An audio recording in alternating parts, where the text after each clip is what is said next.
আপনি দরজা বন্ধ করেছেন তো?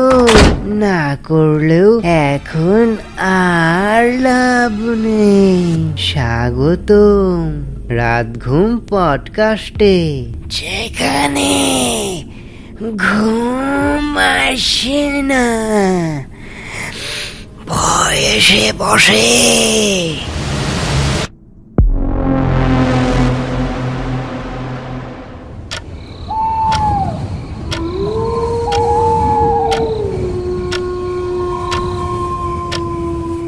পঞ্চায়েত সিজনের লেটেস্ট এপিসোডটা দেখে সবে শুয়েছি। ঘুম আসছিল না, বিছানায় এপাশ ওপাশ করছিলাম, ভাবছিলাম অনেক কিছু। কখন যে ঘুমিয়ে পড়লাম জানি না, কিন্তু হঠাৎ দুঃস্বপ্নে আমার ঘুমটা ভেঙে গেল। তারপর থেকে আর কিছুতেই ঘুম আসছে না, শুধু চুপচাপ তাকিয়েছিলাম ছাদের দিকে। তখনই টের পেলাম কিছু একটা পাল্টে গেছে। ঘরের আলোটা যেন আগের মতন নেই, একটা থমথমে নীলচে ছায়া, যেন কেউ জানালার পাশেই দাঁড়িয়ে। আমি চোখ বন্ধ করিনি, কারণ মনে হচ্ছিল চোখটা বন্ধ করলেই সে কাছে চলে আসবে। আর তখনই ঘরের কোণায় দেখলাম একটা ছায়া, একটা নিস্তব্ধ উপস্থিতি, যেন দাঁড়িয়েছিল অনেকক্ষণ ধরেই। তবে ছায়াটা শুধু দাঁড়িয়েই ছিল না, ও আমার দিকে তাকিয়েছিল। আমি চোখ সরাতে পারিনি। আমি তাকে চিনি না, কিন্তু মনে হচ্ছিল সে আমাকেই দেখছিল। হয়তো আমি ভুল করে ঢুকে পড়েছি তার স্বপ্নে। এই ঘরটা আমার, এই ঘরটা আমার। আমি মনে মনে ভাবলাম, এই ঘরটা তো আমার নয়। এই দরজা, এই বিছানা, এই ছায়া সবই যেন অন্য কারোর।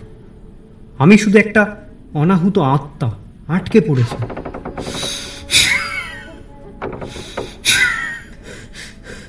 সে এগিয়ে এলো না, কিন্তু তার ছায়া ধীরে ধীরে বিছানার দিকেই বাড়ছিল।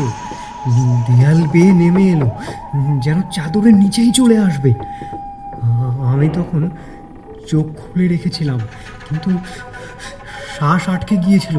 আর তখনই আয়নায় চোখ গেল। আমি শুয়ে আছি, কিন্তু আয়নায় আমার প্রতিফলন নেই, বরং যেটা দাঁড়িয়ে আছে সেটা ছায়াটার মতো। এটা আমার ঘর, আমার স্বপ্ন, তুই বেরিয়ে যা। কেন এসেছিস আমার স্বপ্নে? বেরিয়ে যা। আমি জেগে উঠতে চাইছিলাম, কিন্তু কিছুতেই পারছিলাম না, কেননা আমি আগে থেকেই জেগেছিলাম, কিংবা হয়তো ঢুকে পড়ছিলাম কারো স্বপ্নে। এইটা আমার স্বপ্ন। তোমার সঙ্গে কি কখনো এমন হয়েছে, স্বপ্ন দেখতে দেখতে হঠাৎ তোমার মনে হয়েছে যেন তুমি স্বপ্নের মধ্যেই জেগে আছো, কিংবা তুমি অন্য কারো স্বপ্নে ঢুকে পড়েছো, যেখানে তুমি শুধুই একজন দর্শক, যে স্বপ্নটা তোমার নয়, আর কেউ তোমার জায়গায় ঘুমিয়ে আছে?